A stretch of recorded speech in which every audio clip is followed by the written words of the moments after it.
আসসালামু আলাইকুম ওয়া রাহমাতুল্লাহি ওয়া বারাকাতুহু। আলহামদুলিল্লাহি ওয়াহদা ওয়াসসালাতু ওয়াসসালামু আলা মান লা নাবিয়্যা বা'দ।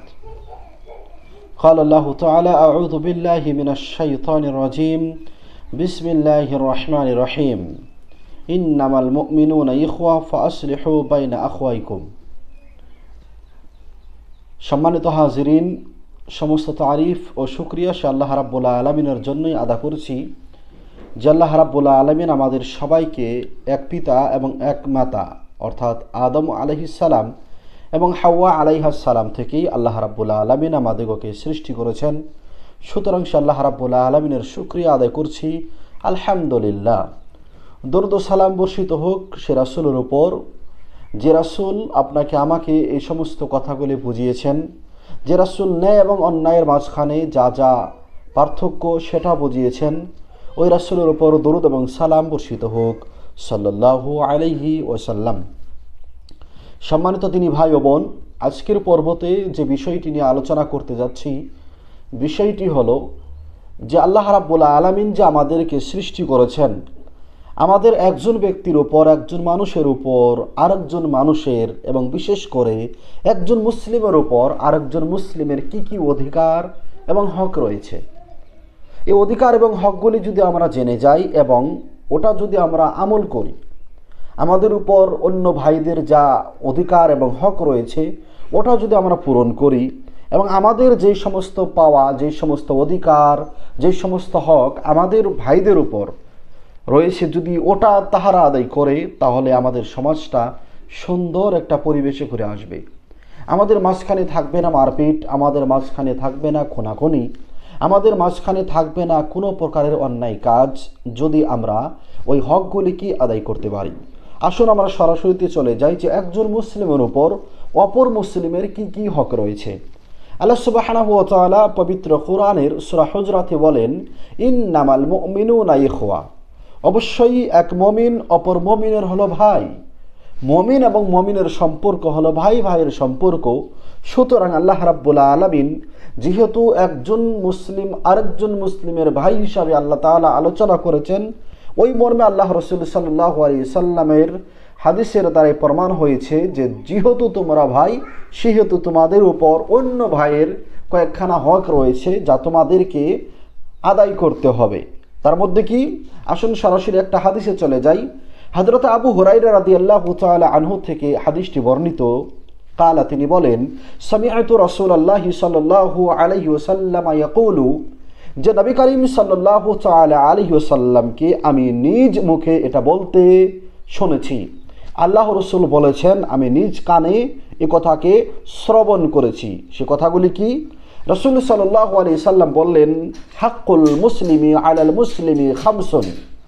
একজন মুসলিমের উপর অপর মুসলিমের রয়েছে পাঁচখানা হক। একজন মুসলিম, ওই মুসলিমের উপর অপর মুসলিম ভাই রয়েছে পাঁচখানা হক, যেটা আদায় করতে হয়। আল্লাহ রাসূল সাল্লাল্লাহু আলাইহি সাল্লাম এক এক করে আলোচনা করছেন। নাম্বার 1, রাদ্দুস সালাম। যদি কোনো ব্যক্তি কোনো প্রান্তে, রাস্তাতে, মাঠে, মার্কেটে, বাজারে আপনাকে যখন কোনো মুসলিম ভাই সালাম দিবে, তাহলে ওই মুসলিম ভাইয়ের হক হলো যে আপনাকে তার সালামের উত্তর বা সালামের জবাব আপনাকে দিতে হবে। আর সালামের জবাব দিক থেকে রাসূল সাল্লাল্লাহু আলাইহি সাল্লাম শিক্ষা দিয়েছেন, যেমন করে আপনার ভাই আপনাকে সালাম দিয়েছেন, আপনি পারলে ওর থেকে বেশি দোয়া দেওয়ার চেষ্টা করেন। আর যদি তা সম্ভব না হয়, তাহলে কমপক্ষে যতগুলি দোয়া সালামের মধ্যে উনি ব্যবহার করেছেন, অতটুকু দোয়া আপনাকে ফিরিয়ে দিতে হবে। এটা ওই ভাইয়ের হক, যেই ভাই আপনাকে এবং আমাকে সালাম করবেন। নাম্বার 2, রাসূল সাল্লাল্লাহু আলাইহি সাল্লাম বলেছেন, ওয়া ইয়াদাতুল মারিদ। যদি কোনো মুসলিম ভাই অসুস্থ হয়ে যায়, রোগে আক্রান্ত হয়, তাহলে একজন মুসলিম হিসাবে আপনার আমার কর্তব্য এবং দায়িত্ব হলো তার নিকটে বসা, তার বাড়িতে যাওয়া এবং তার ইয়াদত করা, তার নিকটে বসা, এই সান্ত্বনা দিয়া, ভাই আপনাকে চিন্তা করতে হবে না, সমস্ত রোগ দিয়েছেন আল্লাহ, শিফা করনেওয়ালাও আল্লাহ। দোয়া করি আল্লাহ তাআলা আপনাকে অতি দ্রুতভাবে শিফা দান করুক। এবং রাসূল সাল্লাল্লাহু আলাইহি সাল্লামের যুগে যখন কোনো সাহাবী অসুস্থ হতেন, আল্লাহ রাসূল সাল্লাল্লাহু আলাইহি সাল্লাম একা কিংবা সালাতের পর সাহাবাই কেরামের দলকে নিয়ে ওই ব্যক্তির বাড়িতে উপস্থিত হতেন। রাসূল সাল্লাল্লাহু আলাইহি সাল্লাম অসুস্থ ব্যক্তির হাত পা একটু এভাবে লাড়িয়ে দিতেন, হাতগুলো হাত দিয়ে ধরে, এবং কি মাথার উপরে হাত এভাবে মুছে দিয়ে রাসূল সাল্লাল্লাহু আলাইহি সাল্লাম ওই অসুস্থ ব্যক্তিকে সান্ত্বনা দিতেন যে শিফাদাতা আল্লাহ, আপনাকে কোনো প্রকারের চিন্তা এবং টেনশন করতে হবে না। এবং রাসূল ওই রোগী ব্যক্তির হাতে হাত রেখে কিংবা তার মাথাতে হাত রেখে তার শরীরে হাত রেখে আল্লাহ রাসূল বলতেন লা বা'সা তাহুরুন ইনশাআল্লাহ। এবং কি অন্য একটি হাদিসে এই দোয়া বর্ণিত হয়েছে, আযহিবিল বা'সা রাব্বান নাস ওয়াশফি আনতা শাফি লা শিফাআ ইল্লা শিফাউকা শিফাআন লা ইউগাদিরু সাকামা।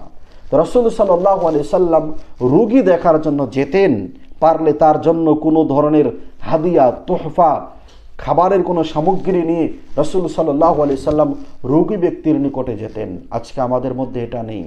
অন্য মুসলিম ভাই যা আপনার সম্পর্কে কিছু নয়, ও তো দূরের কথা, নিজের ভাই অসুস্থ হলেও আমরা তার খবর রাখার জন্য কোনো প্রকারের চেষ্টা চালাই না। আমরা আমাদের ভাই অসুস্থ হলো তার নিকটে বসতে চাই না, বোন অসুস্থ হলে তার নিকটে যেতে চাই না, ফুফুরা অসুস্থ হলে তাদের নিকটে যেতে চাই না, জেঠারা অসুস্থ হলে তাদের নিকটে যাই না।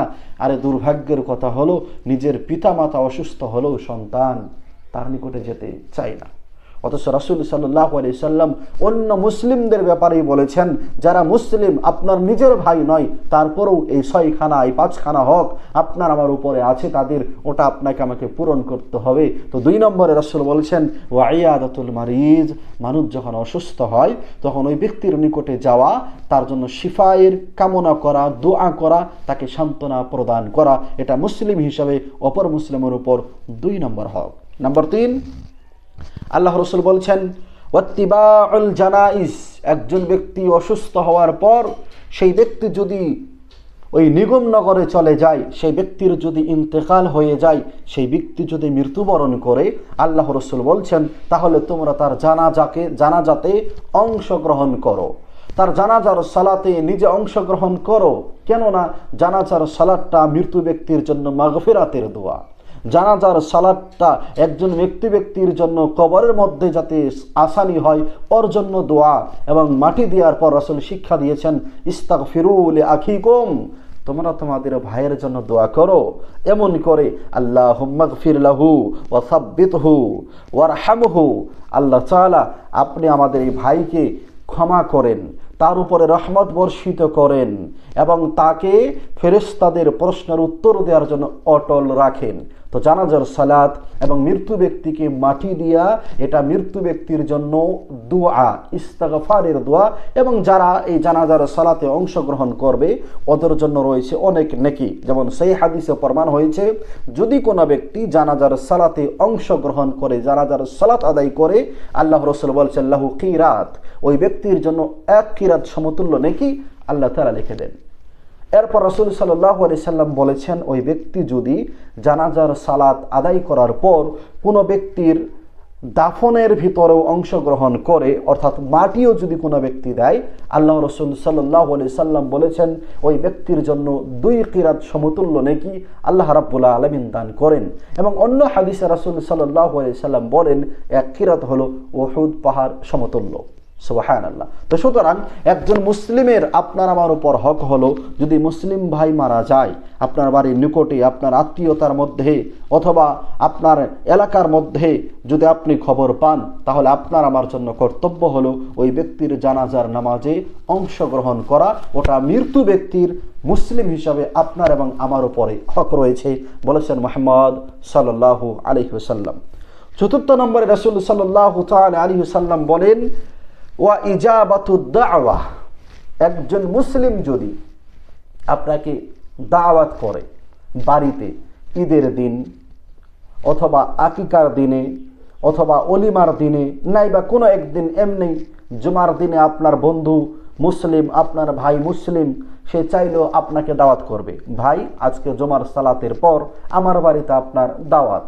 তো আল্লাহ রসুল বলেছেন ওয়া ইজাবাতুদ দাওয়া, ওই মুসলিমের দাওয়াতকে স্বীকার করতে হবে, কবুল করতে হবে। ওটা যেই মুসলিম দাওয়াত দিয়েছে ওই মুসলিমের আপনার আমার প্রতি হক। আমরা অনেক সময় ধনী ব্যক্তিদের দাওয়াতকে গ্রহণ করি, গরিব ব্যক্তিদের দাওয়াতকে গ্রহণ করতে চাই না। নানা রকমের ওজোর, আপত্তি, বাহানা দিয়ে আমরা ওখান থেকে ফিরে আসতে চাই। এটা কখনোই করবেন না। মুসলিম হিসাবে একজন মুসলিম ভাইয়ের আপনার প্রতি হক হলো ও যখন দাওয়াত করবে তখন আপনি তার দাওয়াতকে গ্রহণ করুন।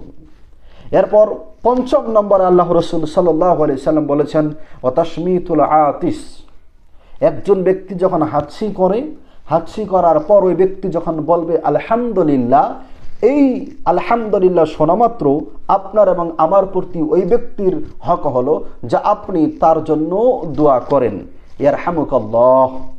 এটা আপনার আমার জন্য দোয়া করা তার আপনার আমার উপর হক।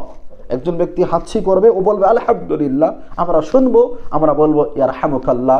এটা মুসলিম হিসাবে অপর মুসলিমের উপর ৫ম নম্বর হক। এই হাদিসটি বর্ণিত হয়েছে সহিহ বুখারীতে, হাদিস নাম্বার 1240, যেখানে রাসূল সাল্লাল্লাহু আলাইহি সাল্লাম স্পষ্ট ভাষায় বলেছেন হাক্কুল মুসলিমে আলাল মুসলিমে খামস, একজন মুসলিমের উপর অপর মুসলিমের 5খানা অধিকার এবং হক প্রাপ্য রয়েছে। অন্য একটি হাদিস, যে হাদিসটি সহিহ মুসলিমে বর্ণিত হয়েছে, যেখানে আল্লাহ রসুল খামসুনের বদলাই বলেছেন সিত্তুন, একজন মুসলিমের অপর মুসলিমের উপর 6খানা হক রয়েছে।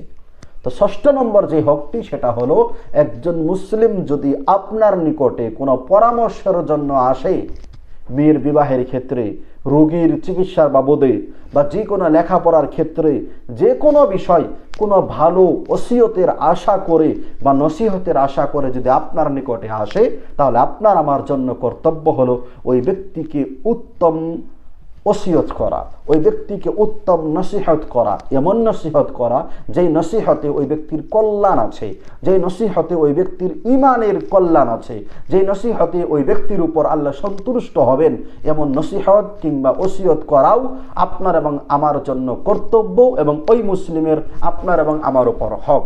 এই সমস্ত হকগুলি যদি আমরা আদায় করতে পারি, অবশ্যই আমাদের বাড়ি, অবশ্যই আমাদের গ্রাম, অবশ্যই আমাদের সোসাইটি সুন্দর একটা পরিবেশ আসবে, মানুষের মধ্যে ভাইচারা বাড়বে, মানুষের মধ্যে মহাব্বত বাড়বে, মানুষের মাঝখানে কোনো প্রকারের দান্দা, কোনো প্রকারের খুন খারাপা অবশ্যই থাকবে না। সর্বশেষে আল্লাহ তাআলার নিকট দোয়া করছি, আল্লাহ রাব্বুল আলামিন যাতে আমাদের সবাইকে, যদিও দেখতে ছোট ছোট, এই হকগুলি আদায় করার আল্লাহ রাব্বুল আলামিন তৌফিক দান করুক। আল্লাহুম্মা আমিন। আখিরান আকুলু কাওলি হাদা আস্তাগফিরুল্লাহ লি ওয়া লাকুম ওয়া লিজামিইল মুসলিমিন। আসসালামু আলাইকুম ওয়া রাহমাতুল্লাহি ওয়া বারাকাতুহু।